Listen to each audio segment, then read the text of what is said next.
Hi dears, this is Edith from Step Into Your Brilliance. Do you have any experience with manifesting the life you want? If so, please remember to leave us a comment so we can start a discussion. Thanks and enjoy. The moment you start feeling whole, your healing begins. And when you love yourself and you love all of life, you'll create an equal. And now you're causing an effect. And I think that's the difference between living as a victim in your world, saying, I am this way because of this person or that thing or this experience. They made me think and feel this way. When you switch that around, you become a creator of your world and you start saying, my thinking and my feeling is changing an outcome in my life. And now that's a whole different game, and we start believing more that we're creators of reality. How do we then go from that, like mechanistically, to begin this visualization process of something that's empowering? It's me in a different state, it's my future self. Is it meditation? What does that look like? If you're not being defined by a vision of the future, then you're left with the old memories of the past and you will be predictable in your life. And if you wake up in the morning and you're not being defined by a vision in the future, as you see the same people and you go to the same places and you do the exact same thing at the exact same time, it's no longer that your personality is creating your personal reality. Now your personal reality is affecting or creating your personality. Your environment is really controlling how you think and feel unconsciously, because every person, everything, every place, every experience has a neurological network in your brain. Every experience that you have with every person produces an emotion. So some people will use their boss to reaffirm their addiction to judgment. They'll use their enemy to reaffirm their addiction to hatred. They'll use their friends to reaffirm their addiction to suffering. So now they need the outer world to feel something. So to change then is to be greater than your environment, to be greater than the conditions in your world. And the environment is that seductive. So then why is meditation the tool? Well, let's sit down, let's close our eyes. Let's disconnect from your outer environment. So if you're seeing less things, there's less stimulation going to your brain. If you're playing soft music or you have earplugs in, less sensory information coming to your brain, so you're disconnecting from your environment. If you can sit your body down and tell it to stay like an animal, stay right here. I'm gonna feed you when we're done. You can get up and check your emails, you can do all your texts, but right now, you're gonna sit there and obey me. So then, when you do that properly, and you're not eating anything or smelling anything or tasting anything, you're not up experiencing and feeling anything, you would have to agree with me that you're being defined by a thought, right? So when the body wants to go back to its emotional past, and you become aware that your attention is on that emotion, and where you place your attention is where you place your energy, you're siphoning your energy out of the present moment into the past, and you become aware of that. And you settle your body back down in the present moment, because it's saying, well, it's 8 o'clock. You normally get upset because you're in traffic around this time. And here you are sitting, and we're used to feeling anger, and you're off schedule. Oh, it's 11 o'clock, and you usually check your emails and judge everybody. Well, the body's looking for that predictable chemical state. Every time you become aware that you're doing that, and your body is craving those emotions, and you settle it back down into the present moment, you're telling the body, it's no longer the mind, that you're the mind. And now your will is getting greater than the program. And if you keep doing this over and over again, over and over again, over and over again, just like training a stallion or a dog, it's just gonna say, I'm gonna sit. And the moment that happens, and the body's no longer the mind, when it finally surrenders, there's a liberation of energy. We go from particle to wave, from matter to energy, and we free ourselves from the chains of those emotions that keep us in the familiar past. And we've seen this thousands of times. In fact, we can actually predict it now on a brain scan. The hardest part about programming that people don't recognize is you have to make all programs present tense positive statements, not future statements. I will have, I shall have, or something like that. Say, no, I am. It is. And the reason is it's so logically simple, and that is this. Let's say I'm not well. I say, I want to be well. And I say, fine, let's record that. Now let's come back a whole year later and push the button that says, I want to be well. I say, oh, it's been a whole year. You never got there. You just wanted to be well for a whole year. That's what the program said. So if you are sick and you write, I am healthy, and the mind looks at the program and says, oh, I got to change this. It doesn't change the program. It brings health back so that the body matches the program. And so that's the whole issue about it. The function of the mind is to take the program and manifest it. And if you got a negative program, then obviously whatever it manifests is going to be negative.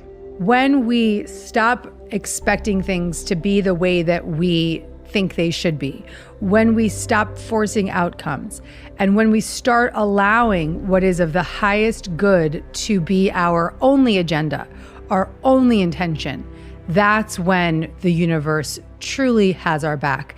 That's when we can live what it means to surrender. True surrender comes when we stop praying for what we think we need and we start connecting and grounding in what could possibly be of the highest good for all. And when we stop praying for what we think we need and we start allowing what is of the highest good for all. So true manifesting is about receiving what is of the highest good for all. And it begins not just with how will I get what is of the highest good, but how can I be open to what is of the highest good? How can I open up my consciousness to release what I think I need and get grounded in what is possible and what is of the highest good, not just for me and my agenda, but the highest good for all. That's the message. So you're doing everything right in that you're open to a spiritual practice, you're willing to grow, you're showing up for your practice, you're reading books, you're doing the work, you're here on Dear Gabby, you're showing up, you're showing up, you're showing up. You're doing a lot of doing though, and you're also doing a lot of expecting. And so a lot of doing and a lot of expecting are two major blocks to your ability to attract what it is that you want into your life. And so it's the doing that actually creates sort of a manic manifesting vibration, which is, how do I get that? What do I do next? Got to do this thing next, got to do this thing next. And that lacks the belief system that I can be still and I can allow. That's number one. Number two, being in the expectation of what you think things should be is another block to your manifesting power and your super attractor power, which is what I call it, because your expectations are limiting the possibilities. Your expectations are limiting the highest good, as this card says. So when we start to pray for what is of the highest good, rather than intend and pray for what we think we need, that's when the universe can conspire with what it is that is of the highest good for all. So ultimately what's happening is all the doing is energetically blocking, and all the expecting is blocking the manifestation as well, because when you're in this tunnel vision of expectation, it should be this way, I should be further along, I shouldn't be here. What's happening is you're missing the opportunity to recognize where you are, how great things are in this moment, what is possible in this moment, the creative possibility in this moment, the exciting potential in this moment. You're blocking it.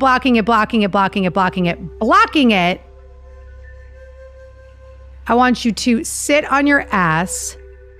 I want you to stop doing. I want you to start being, which is what you also said. You're actually Dear Gabbying yourself. You said, I want to embody the feeling. I want to embody the emotion. The being is a presence. It's an energy. It's a state. It's not an action. True manifesting does require us to show up for our desires. You got to pick up the phone and then call the job interview, and you have to ask for the date, and you have to do whatever it is that you want to create. But ultimately, the greatest source of power that we have to attract what we want is how we feel. Tell us about this belief. Where does this block of a belief come from? And how is it created such a strong hold on each and every single one of us? Well, the belief is that we are separate and that we are individual, and that all that we consist of, all that makes us up, is just a body and a mind.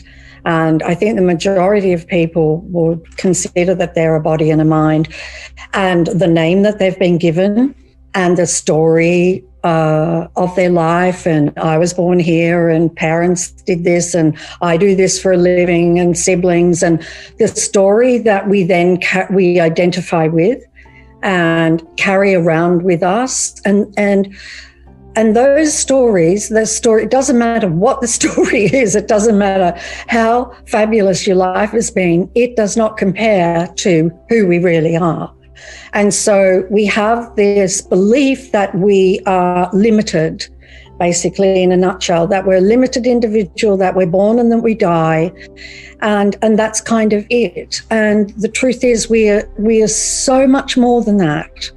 We are certainly having the experience of being an individual, and we're certainly having a human experience, but ultimately it is not who we are, and we were never born and we never die. And we are, if I were to sum up everything that we are, it's almost the opposite to everything we strive to be. So we are all the intelligence that there is. We are all the beauty that there is. We're all the happiness that there is. We are pure love without any judgment whatsoever. We are complete and utter freedom, which is why freedom means so much to us, why we will fight and struggle to be free. And so we have total knowing of absolutely everything in the moment of knowing it. We are infinite and we are eternal. And that is what is actually experiencing this particular form. And so we have a belief that we are an individual, that we're separate, that we're born and that we die. And our mind reaffirms that over and over and over again through all of its thoughts and with everything we say, with every thought and every single thing that we say. And actually, doesn't the world affirm that over and over, that we're separate? But we are unlimited. We are absolute perfection. And I'm not talking about the name or the ego. I'm not talking about that, because we all can see what egos can get up to. You know, they can cause a lot of trouble. Egos want approval. They want attention. They want to be right all the time. They judge all of the time. And so, you know, they're not something to attach ourselves to and to identify with, when we are this incredible being that is blissful happiness. And so we can have a life where we are living as an individual human, having an individual human experience, but from the perspective of the infinite being that we are, in which case we will never be touched by negativity, no matter what happens, and we will remain in lasting happiness no matter what. When we're talking about energy, there's the great law of attraction and vibration. When things are on the same frequency, they are in resonance. All right, so let's not think of the law of attraction, okay, as this thing that's like a magnet that attracts, because if you were to take magnets and put together, you know, positive and positive, it actually will repel. It's positive and negative that are in resonance and attract. So when we're thinking about the law of attraction, I want you to skip the old metaphysical laws that you may have heard of or explanations you heard of, and I want you to think about resonance. So for example, have you ever walked into a room and not a word has been said, and you know something's wrong, and you say, because you're feeling the vibration, you're feeling this something is wrong, your intuition is picking up the vibration in the room, and you know something's wrong, and you go, hey, what's wrong? And the people in the room go, oh, nothing. And you go, no, seriously, what's wrong? Well, how do you know that something is off? And the answer is because this thing called our body and this thing called our brain is energy vibrating at a certain frequency. And so when things are not great, we're emitting this frequency that other humans can feel. We're picking it up with our intuitive sensors in our brain and through our field. So when we think about the law of attraction, we should actually be thinking about, am I in resonance, right? Okay. Energy that is on the same frequency will resonate and attract. So if you want to understand the law of attraction around wealth, a relationship, health, money, are you in resonance with that which is already here? See, if you're thinking positive, but you're feeling negative, if you're thinking, I want to double, triple, quintuple my income, but inside of you, you're thinking that you're not smart enough, not good enough, not worthy enough, then part of you is vibrating at the, here's what I want to have, be, attract, etc. But if there's another part of you vibrating at a different frequency, there is no harmony, there is no resonance, there's chaos. The thoughts we think and the words we speak are constantly shaping our world and our experiences. Many of us are in an old habit of negative thinking and do not realize the damage we have inflicted upon ourselves. However, we are never stuck because we can always change our thinking. As we learn to consistently choose positive thoughts, the old negative ones dissolve away. So, as you listen to the following power thoughts, let the affirmations and ideas wash over your consciousness. Your subconscious mind will pick up the ones that are important to you at the moment. These concepts are like fertilizing the soil of your mind. As you absorb them by repetition, you are slowly enriching the very basis of your garden of life. Anything you plant will grow abundantly. I see you vibrant and healthy, surrounded by exquisite beauty, living a life of love and prosperity, filled with joy and laughter. You are on a wonderful pathway of change and growth. Enjoy your trip. My healing is already in process. Your body knows how to heal itself. Get the negative garbage out of the way, then love your body. Feed it nourishing foods and beverages. Pamper it, respect it. Create an atmosphere of wellness. Allow yourself to heal.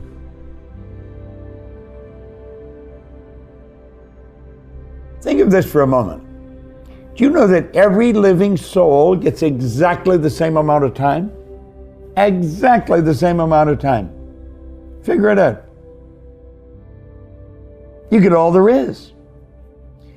A hobo sleeping under a bridge or on a park bench that has no material possessions, none, does nothing of any constructive nature. That person gets exactly the same amount of time as the most productive industrialist in the world. We all get exactly the same amount of time. So it's what we do with the time that makes a difference. I want you to think of the number of time management programs.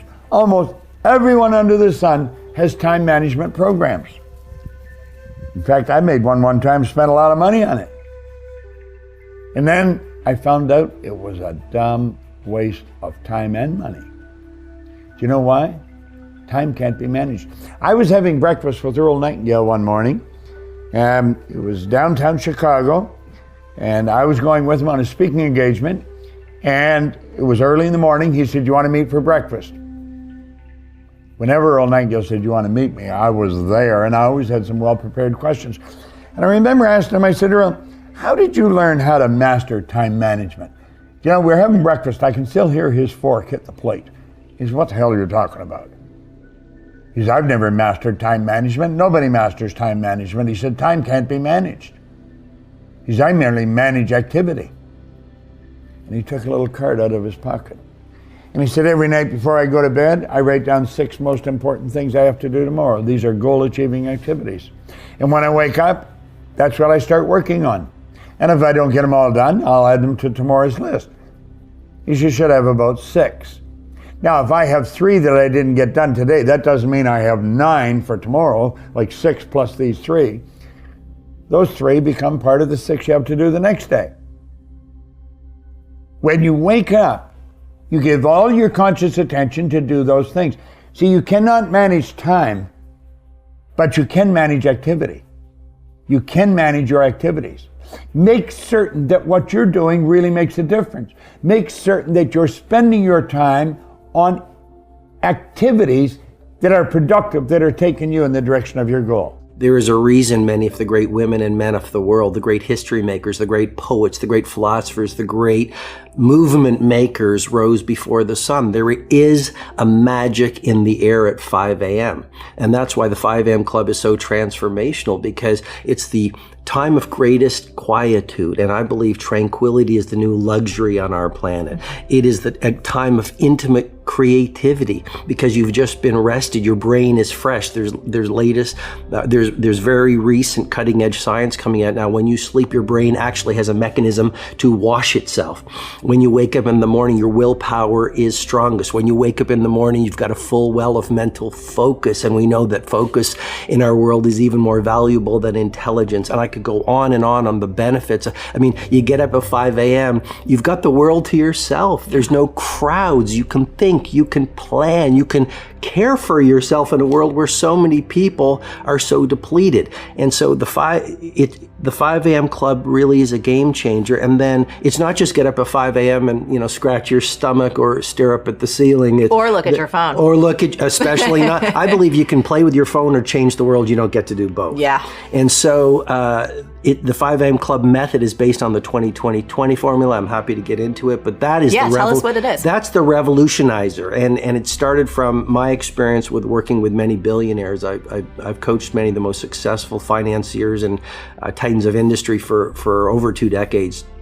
And one of the things I would run them through is the way you begin your day sets up the way you live your day. And so the 20-20-20 formula that the book is based upon is pretty simple. I go into great detail in the book, but essentially it's from 5 to 5:20. The first pocket is move. And I'm a fanatic about neuroscience. And why do you get up and move? Because you're going to release serotonin, which is going to make you feel better. You're going to release dopamine, which is the pleasure and inspirational neurotransmitter. You're going to release norepinephrine, which will boost your focus. You'll promote neurogenesis. Marie, you can actually grow new brain cells. You're going to increase your metabolic rate. So the way you feel when you first wake up is not the way you're going to feel at 5:20. Second pocket of the 20-20-20 formula, 20 minutes from 5:20 to 5:40, that's on reflection. So a lot of us are busy, but what's the point of being busy if you're doing the wrong things? The billionaires, the great creatives, the people of great impact, the people who live beautiful lives are very intentional. Mm-hmm. They're very deliberate, they're very conscious. So for 20 minutes, you write in a journal, you can visualize, you can pray, you can meditate, you can simply contemplate how you're going to live your day, what you want to stand for during the day, for example. And then the final pocket of the 20-20-20 formula is all about grow. And that's where you just read from a biography or a business book or a philosophy book or watch a Marie TV. Well, especially watch a Marie TV. That's, of course, that's the game changer, isn't it? And so that's 20 minutes of growing because I think we're most alive when we are growing. Yes. And I believe the leader who learns the most wins. There's a process which has made more people rich than any other single process of goal achieving. And it's to take your major goal and structure it as a question. If your goal is to earn $100,000 a year, then you write, how can I earn $100,000 in the next 12 months? Now, that's an open-ended question, not how can I earn it at my job or doing a specific thing, just an open-ended question, how can I earn the amount of money? And then you discipline yourself to write 20 answers to the question. And the 20 answers are all the different things that you could think of to earn $100,000. Work longer, work harder, upgrade my skills, get a new job, take a part-time opportunity. Whatever it happens to be, write down everything you could think of, but force yourself to write at least 20 questions or 20 answers to the question. The 20-question method, called Mindstorming, forces you to dig deep, deep into your mind where you will find all your answers. And it may be call a person, read a book. Let me give you an example. We had a young fellow, entrepreneur, he got 35 years old. He'd built a successful business. He'd worked about 10 years to do it. And he, for 2 years, wanted to sell his business so he could take a year off and travel, enjoy his money. And so for 2 years, he just sort of floundered around like a fish on the dock, wanting to sell his business. Nobody offered to buy it. He suggested it to people. People were not interested, and so on. And in this exercise that they put him through, his 20th answer, and often it's the 20th answer that is the breakthrough, was buy a book on how to sell your own business. And it just went off like a flashbulb in his mind. At the break, he got up. It was a downtown hotel. Got up, went down to the street to a major bookstore, went and found he was amazed at the number of books that had been written on how to buy and sell a business. So he bought 2 or 3 books. 2 months later, he had restructured, packaged his business, sold it completely, satisfactorily, and took a year off. He said, but it was just a single idea. It was a breakthrough idea. But it was so simple. Just get a book on the subject. And you think, boy, that's pretty obvious, yes. But it's the most obvious answers that we overlook. Many of us have issues with productivity. Maybe we are overly productive, but we're feeling burnt out all the time, or we're not productive at all because we don't know where to start. I found personally, being in business for myself for the last 20 years, that I have been a little overly productive. I almost did too much, and I was constantly multitasking and making things happen and just moving so fast that ultimately I really burnt out. And I started feeling brain fog. I was feeling disoriented. I couldn't focus. I was feeling like, even though I for so many years was priding myself on the fact that I could get so much done at one time, I actually don't think I was being nearly as productive as I could have been. So I hit a bottom recently with this productivity overload, and I realized that I had to change my patterns. I had to change my ways. I was then blessed. I said a prayer. I said, I need some help with my brain fog, and I need some help with my productivity issue. And I, that day, got an email from the Dr. Oz show asking me to come on and do a segment with this lovely author and Dr. Mike Dow. And me and Mike had been in touch for many years, just because he had been an author. We were published by the same publishers. And Mike had written a book about brain fog. So that day, I'm like, thank you, universe. You're giving me exactly what I need. I go on Dr. Oz with Mike, and I'm backstage with him, and I'm like, listen, I'm feeling so chaotic, and I'm multitasking so much, and I feel like I've got brain fog, and I'm forgetting things. And he looked at me and says, how much are you doing at one time? And I said, oh, Mike, I'm doing 1,000,000 things at once. I have 1,000 tabs up on my screen. And he's like, these are big brain no-nos. And they're also productivity no-nos, is what he said. Because he said that the more I try to do and the more I try to multitask, the less I'm actually getting done. So he gave me a tip that I want to share with you that has changed everything for me. And his suggestion was to just do 5 things a day. To make a list of the 5 most important things that I need to do that day, and not do number 2 until I've completed number 1. And then once I complete number 1, move on to number 2, then on to number 3. And if I don't get through all 5 in one day, I'll just pick up the 5th the next day, or wherever I left off, I'll pick up the next day. And to really stick to that list and not move back and forth and not try to make 1,000,000 other things added on to that list, and just be really committed to that 5-task list. I did it. I started to just be very clear about the 5 things I was doing in a day. I told my team. I made a list in my base camp, which is where we keep all of our notes. And I made it really clear to myself, these are the only 5 things I'm doing throughout the day. As a result of making it super clear and conscious to myself that I was only going to do 5 things, I have been more productive. I have created more. I have been more intuitive. I have been more inspired, and I've been more creative. 80% of people who use a vision book or a vision board say, it changed me. I've told you about my vision board. I had it above my bed. I wanted to get married. I wanted to go to Africa. And here's a picture of my wedding. It was such a load. Here's a picture of me in Africa holding a lion. That had been raised from a cub with a family, and it lived there, and it was amazing. But I made these come true. I had that vision in my mind. I held that vision. I'm getting married. I'm going on safari. And you're never given a vision without an idea of making it real, because what you want wants you. What you are moving towards is moving towards you. If you have a vision or a dream or a wish inside you, get it out of you. Put it on paper, look at it, touch it, read it. Then you are making it real. When you can look at your vision, write all over your vision. Write on it, change it, mix it up. It's not a dream. You're making it real. Your potential expands as you move towards it. This will expand your potential. When you move your mind to a new dimension, it never moves back. Never write, I wish, I dream, write, I am, I do, I can, I will, I always. I always exercise. I can fit exercise into my life. I am a fit person. I always pick healthy food. I can find healthy food wherever I go. I'm the kind of person that makes eating well a master priority. I can, I do, I am, I always. Inspire your mind. Turn it on with exciting words. Turn it on.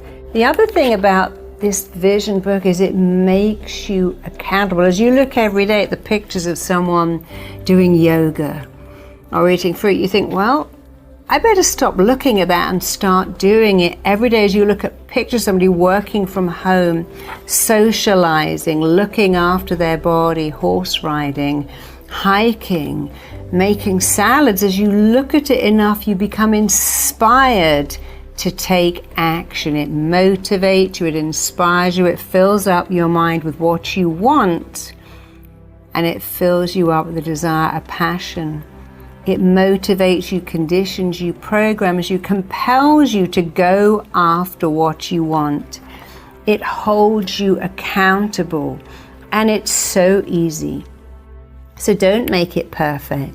I am a powerful manifester. You have to meet the vibration. You can't be above or below it. It's just what I was talking about, negative energy, positive energy.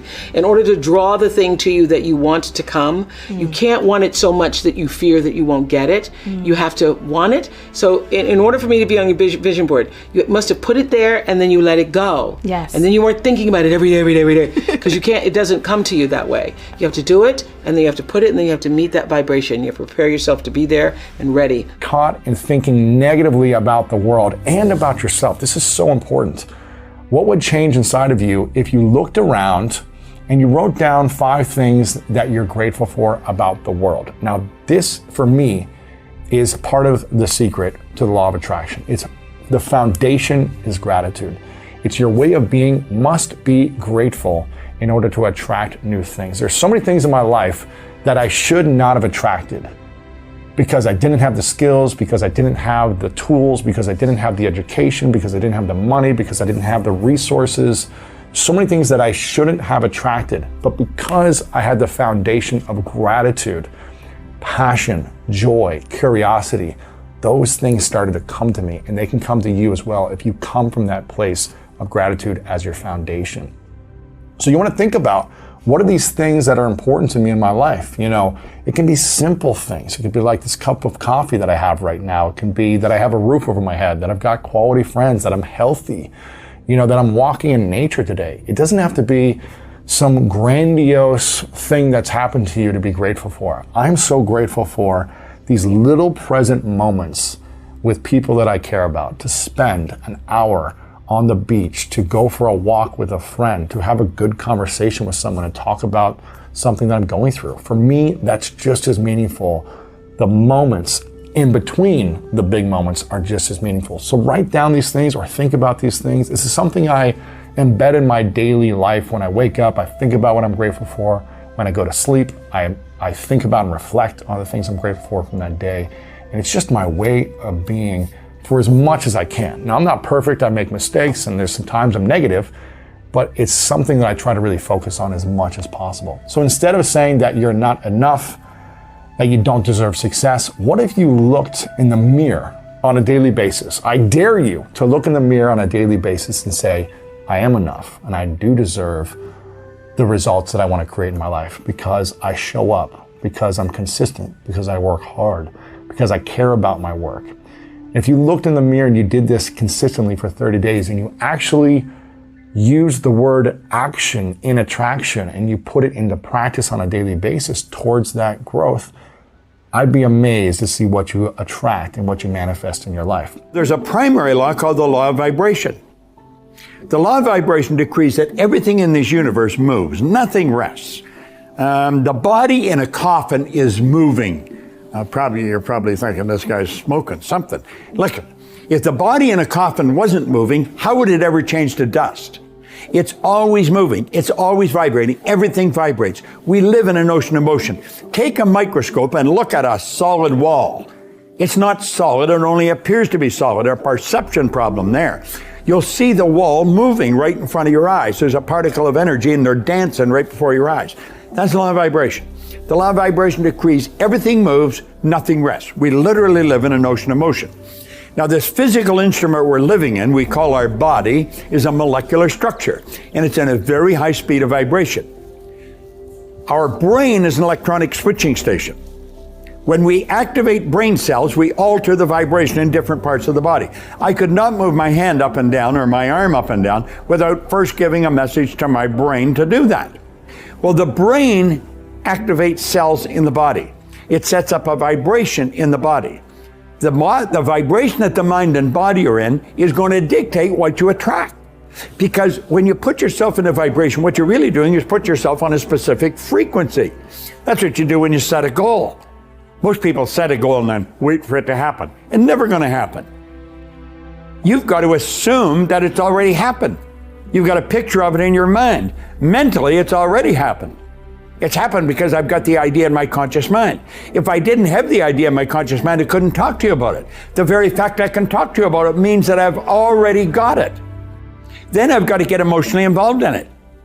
I'm already emotionally involved in the goal that I've got. I've got it intellectually, I've got it emotionally. It's only a period of time till it moves into form. How does it move into form? Well, you attract whatever's required for it to move into form. You attract all the energy that's necessary to produce the physical result. How do you do that? You do that by intellectually and emotionally staying in the vibration of the good that you desire. You see it already in the present tense.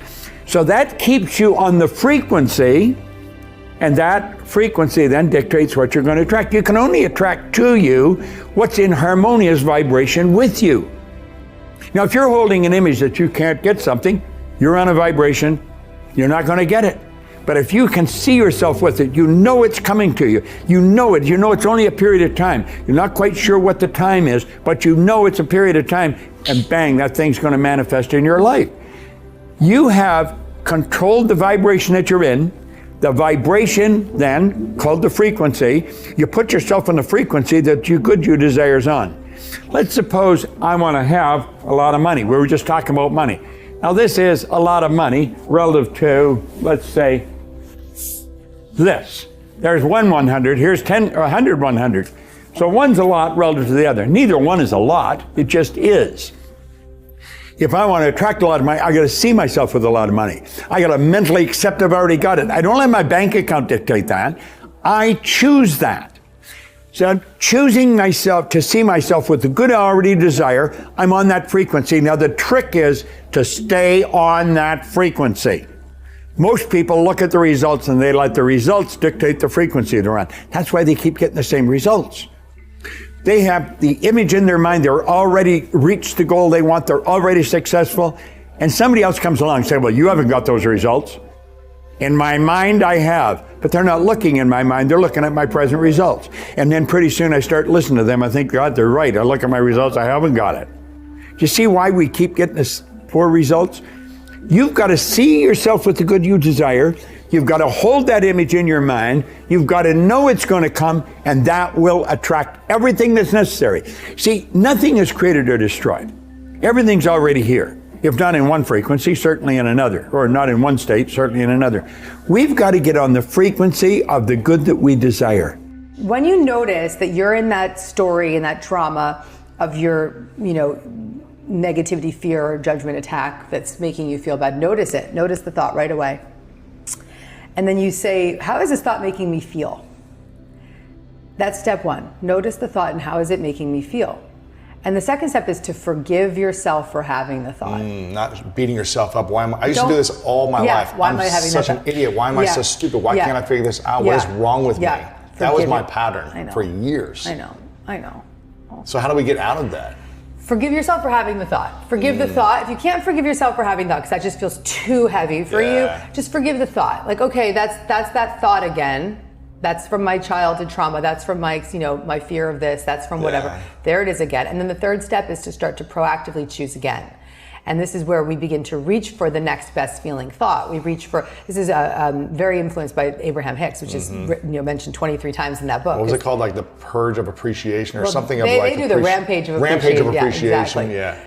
So when you're going to choose again in that third step, you're going to reach for a thought that you believe in. So what if you don't believe in any good thoughts? You have a thought that could be better. And here's what it could be. It could be, I can turn on Luise Hay's podcast right now and that might make me feel better. That's a thought. Right? Or I have that book that I could open a page to and maybe it will give me inspiration. Or, just something as simple as like, I'm going to go for a walk for 5 minutes. That might make me feel better, right? So, and then you keep going, you keep reaching for it. So you reach for the thought, I'm going to go for a walk. I'm going to let myself feel better. And then you go, you go for that walk and I'm going to just listen to some music because that music might make me feel better. Or the next thought could be, I actually have dinner tonight with my friends, so that will be great and I can bring myself to that. But little things like my credit card got stolen and I'm on the phone with the credit card company and I'm trying to get out of the hotel with my son and I have a nanny with me, so like my nanny's like, uh-oh, the baby pooped, and I'm on the phone with the credit card company and there's no Uber in Santa Fe and the baby's pooped and you're just like, these moments. And so I start going into I'm out of control, I'm freaking out. And so I notice it really quickly now. I witness the thought, I forgive myself for acting out and being rude to the woman at the credit card company. And then I choose again. Okay, let's change the poopy diaper. Let's get in the car. Let's have fun at this moment. Yes, I could have carried that negative thing all the way down to Santa Fe and having lunch, but I decided to turn it around quickly. Yeah. And that's how we can start to live like that. When this must have been 5 years ago that we did an interview, and it was before I really understood why I was so in control, why I was needing to be, because I hadn't remembered my trauma and I was living in fight or flight. I was an extreme pusher. And in that energy, we may be able to create some successes, but we will never have that life that is what we truly want. Fulfillment, inner peace. And we block bigger stuff too. We block bigger stuff. We block it because our energy is just so frenetic. There's also the person who's like the manic manifester, who is a lot of my audience can identify with this. They're like, reading all the books, watching Luise Hay, watching this, doing this meditation every single day, and they're just like, why am I not manifesting? Why am I not manifesting? But it's because they've made their spiritual practice another form of addiction. What is the thing that they need to let go of the most? If they are doing the habits and they are doing the steps and they are following your work. You just said it. They just need to let go. It's like you can practice these principles, but not because you think you're going to get something. You have to practice these principles so that you feel good. And this isn't actually a book on how to get things, though it sounds like it. It's a book on how to feel good. Yeah. Because when we feel good, we're super attractive. We attract more, yeah. Super attractive. The first step to feeling good is to decide to stop feeling bad. I write in the book about how I'm going to push the metaphysical envelope and I'm going to go to places I haven't gone before. And I never went there before because I didn't want to alienate my reader, and I had a lot of new seekers that were joining me on this journey. But I feel right now that people are completely ready for this conversation and they can take it or leave it and make it their own. Yeah. And my beliefs do not have to be theirs. So that's a really important point, that whatever we believe when we think about a higher power, spiritual presence, is what we believe, and all that matters is that you believe it, not that someone said it's this or that. It may be a religious, spiritual belief system. It may be a belief system from your childhood. It may be something that you read in a book that resonated with you. You decide. That's the beautiful thing about being on a spiritual path. But what I share is what I believe to be true about what it means to connect to the voice of our higher self, our inner guidance system, and our inner wisdom, versus what it means to rely on a guide or an angel or a deceased family member or a loved one. And so I believe we all have we all have a team of guides, of spiritual guides that work on our behalf all the time. And what they're there for is often to guide, be a bridge for our thoughts. So when our thoughts are in those low vibrations, if we pray to a guide or we pray to God or we pray to an angel, we can say, thank you for bridging my thought from this low vibrational fear-based belief system to a higher vibe. And the way that they would do that may be by putting a book in front of you or guiding you to an episode of Marie TV that is going to just change your mind. So guides work through the internet and books and people and your subconscious. And so you're gonna, maybe when you have those moments where you're like, I have this sense that I need to watch that episode of Marie TV right now. Maybe somebody watching just got the hit. Yeah. That could have been your guide, just giving you that boost of inspiration. Watch that. Watch that, because that's going to change you. And so don't underestimate those moments of synchronicity, because there's support that's leading you in those synchronistic moments. And so the more that we align with our spiritual belief systems, and the more we allow ourselves to accept that it's good to feel good, and the more we use things like the emotional guidance scale or the choose again method or any of the methods in this book, the better we feel. And the better we feel, the more we can hear the guidance that we're receiving. The guidance is always there, but we block it. We cut it off.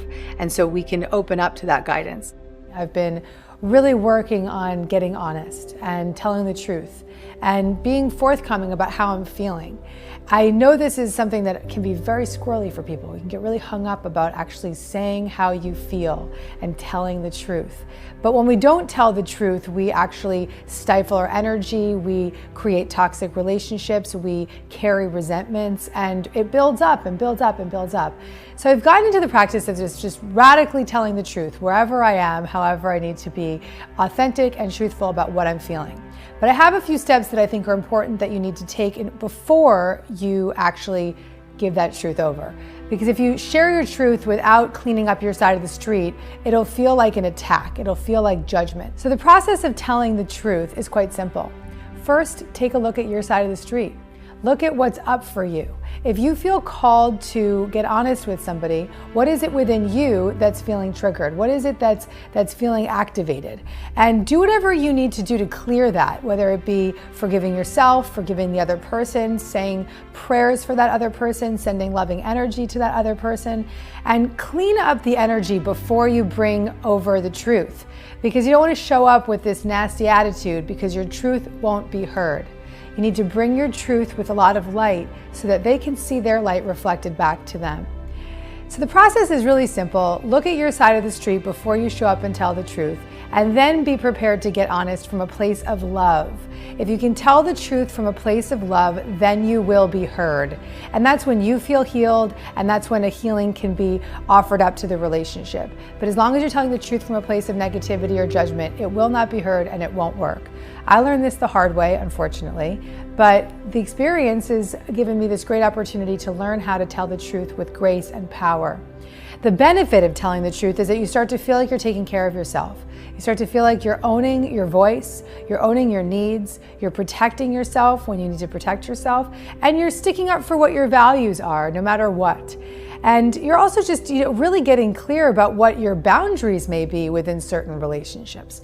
And so sometimes people may not like your truth, but you could always trust that if you're sharing your truth from a place of love, you will be heard. Even if they get defensive, even if they get upset, that your loving presence is enough to allow that truth to come through in a very authentic way. The other part that may be very helpful is once you've told your truth, give the person their opportunity to tell their own. Hold that space for them to say how they feel. There's always two sides to every story. So speak up, and then allow the other person to speak up, clearing that space for the truth to unfold, and trusting that the truth will totally set you free. My mom has always said this to me for my entire life: the truth will set you free, the truth will set you free. And I believe that we all want freedom. We want freedom from resentment, freedom from anxiety, freedom from fear, and that freedom is available as we start to open up to the truth within us. I once heard a definition of health that made a lot of sense to me. Good health, it said, is having no fatigue, having a good appetite, going to sleep and awakening easily, having a good memory, having good humor, and having precision in thought and action, not being klutzy, being honest, humble, grateful, and loving. How healthy are you? I do not heal anyone. The work I do is to help people understand how their own mental patterns are constantly creating their own life experiences. All of them. The good experiences and the so-called bad experiences. And also how these same mental patterns are contributing to the ease and dis-ease in their bodies. We do not want to be ill, and yet we need every disease we have. It is the body's way of telling us that we have a false idea in consciousness. Our body is telling us we are on the wrong track and need to change the way we think. Every illness is a lesson for us to learn. Please do not just complain, "I want to get rid of this condition." It will not create the healing you want, nor will you learn the lesson you need to learn. This is not a time for condemnation or for creating more guilt. We are just looking at what needs to be released. This is a time for healing, for making our lives and our bodies whole. I know you have within you all that you need to accomplish this. Once we begin to understand this process, we are able to take conscious control of the changes we wish to make in our lives. This is a very exciting process and becomes one of the most important adventures in our lives. I believe there is a center of wisdom within each one of us, and when we are ready to make positive changes in our lives, we attract whatever we need to help us.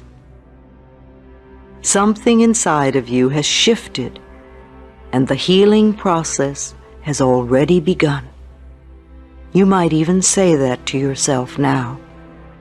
I have already begun the healing process.